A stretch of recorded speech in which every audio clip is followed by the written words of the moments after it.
Hi guys, Venkat here. Today's topic is about essential amino acids. So last time we discussed about branched chain amino acids. మరి ఈ రెండింటికి difference ఏంటి? So what is the difference between BCAAs and essential amino acids? రెండిట్లో ఏది better results ఇస్తాయి? ఏది వాడాలి? ఎందుకు వాడాలి? ఎవరు వాడాలి? ఒకవేళ వాడితే ఎంత వాడాలి? ఎవరైనా వాడచ్చా అనేది మన ఈరోజు టాపిక్.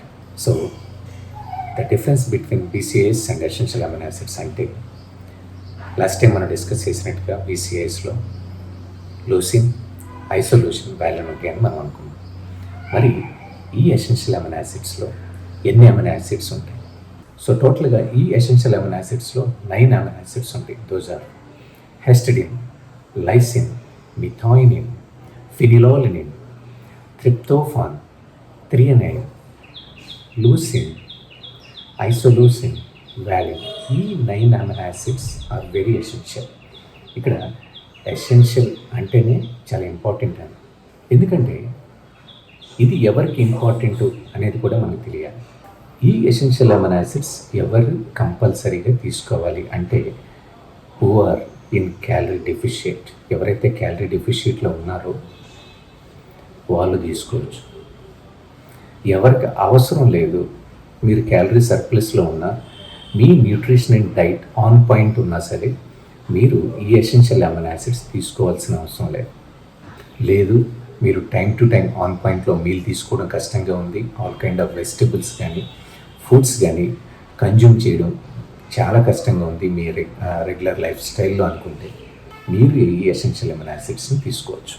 కానీ this is the just supplement, not food. So you should focus on food and nutrition first, then supplementation last. Supplementation అని ఎప్పుడు కూడా అది లాస్ట్లోనే. The first priority is food intake, nutrition, quality food and nutrition timing is very important.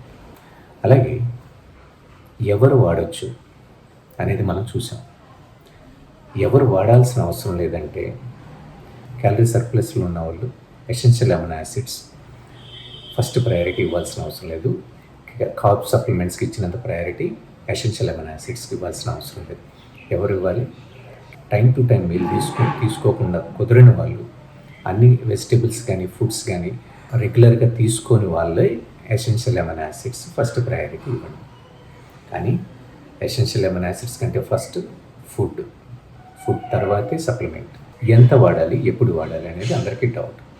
బేసిక్గా ఈ EAAs essential amino acids మీరు చాలామంది post workout తర్వాత వాడతారు. It's a good thing. So post workout తర్వాత వాడచ్చు. కానీ కొంతమంది ఇంట్రా వర్కౌట్గా వాడతారు, అంటే డ్యూరింగ్ వర్కౌట్గా కూడా వాడతారు.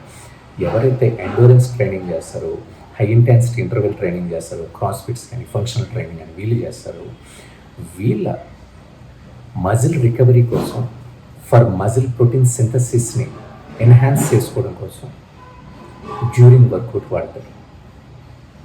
ఇంకొంతమంది చూస్తే బిట్వీన్ మీల్ అండ్ మీల్ మధ్యలో కూడా తీసుకుంటారు. ఎందుకంటే it promotes to health. The proper muscle protein balance అవ్వడం కోసం, ఈ ప్రోటీన్ని బ్యాలెన్స్ చేయడం కోసం, whole the day, throughout the day మజిల్కి రికవరీ ఇవ్వడం కోసం బిట్వీన్ మీల్ అండ్ మీల్ మధ్యలో కూడా తీసుకుంటారు. మీరు ఎప్పుడు తీసుకున్నా సరే మీరు తీసుకోవాల్సిన ఎసెన్షియల్ అమినో యాసిడ్స్ అయితే 10 to 12 grams per day సరిపోతుంది. లేదు నా డైట్ చాలా మోడరేట్గా ఉంది, నేను ఆన్ టైమే తీసుకుంటాను, అప్పుడప్పుడు మిస్ అవుతుంది అనుకుంటే 6 to 7 grams, దట్స్ ఇట్, సరిపోతుంది. సో క్లియర్గా చెప్తున్నా, ఈ ఎసెన్షియల్ అమినో యాసిడ్స్ మీ ప్రోటీన్ సింథసిస్ ఎన్హాన్స్ చేయడానికి, మజిల్ రికవరీ కోసం, అలాగే మజిల్ వాల్యూమ్ ఇంక్రీజ్ చేయడం కోసం, అలాగే పాజిటివ్ మజిల్ ప్రోటీన్ బ్యాలెన్స్ని ప్రమోట్ చేయడం కోసం, మజిల్ ఫ్యాటిక్ని తగ్గించడం కోసం, ఇన్ఫ్లమేషన్ తగ్గించడానికి, మజిల్ రికవరీని పెంచడానికి ఈ అమినో యాసిడ్స్ని మనం వాడతాం. మరి ఫైనల్గా సమ్మరీ ఏంటి? ఎసెన్షియల్ అమినో యాసిడ్స్ బెటరా, బ్రాంచెడ్ చైన్ అమినో యాసిడ్స్ బెటరా అంటే నన్ను అడిగితే ఎసెన్షియల్ అమినో యాసిడ్సే బెటర్. ఎందుకంటే మనం మాట్లాడుకున్నట్టుగా దీనిలో 9 అమినో యాసిడ్స్ ఉంటాయి, దానిలో 3 అమినో యాసిడ్స్ మాత్రమే ఉంటాయి. మీకు కుదిరితే ఎసెన్షియల్ అమినో యాసిడ్స్ తీసుకోండి. ఇప్పుడు మార్కెట్లో డిఫరెంట్ బ్రాండ్స్లో ఎసెన్షియల్ అమినో యాసిడ్స్ దొరుకుతున్నాయి. కానీ ఏదైనా సరే that is only just supplement మాత్రమే. ఫస్ట్ ప్రయారిటీ ఫుడ్కి ఇవ్వండి, స్లీప్కి ఇవ్వండి, వర్కౌట్కి ఇవ్వండి. ఇవన్నీ కుదిరిపోతేనే సప్లిమెంట్కి వెళ్ళండి. So guys, essential amino acids గురించి మీకు అర్థమైనట్టుగా మంచి ఇన్ఫర్మేషన్ ఇచ్చానని అనుకుంటున్నాను. ఈ వీడియో కనుక మీకు నచ్చితే లైక్ చేయండి, మన ఛానల్ని సబ్స్క్రైబ్ చేసుకోండి. అలాగే నెక్స్ట్ వీడియోస్ ఎలా చేద్దాం అనేది కామెంట్ బాక్స్లో కామెంట్ చేయండి. So guys, see you soon.